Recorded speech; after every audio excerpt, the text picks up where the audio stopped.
كتفيق الصباح بروداكتيف وكتقول اليوم غادي نبدل، كتشد تليفونك شويه تيك توك شويه انستا شويه يوتيوب، كيبقى السكرول والدوبامين الموتا اوتوماتيكمون كيطلع في المايند ديالك، وفجأة النهار كيسالي كتقول غدا. ولكن الحقيقة راه ماشي المشكل فيك، المشكل في الانفيرونمون ديالك.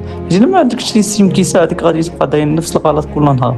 بروداكتيفيتي هي اي بوكس ماشي غير بوكس، راه انفيرونمون كامل كيعاونك تربح الوقت ديالك وترجع وتحكم في نهارك، حيت الوقت اللي كيضيع عمرك ما غيرجع.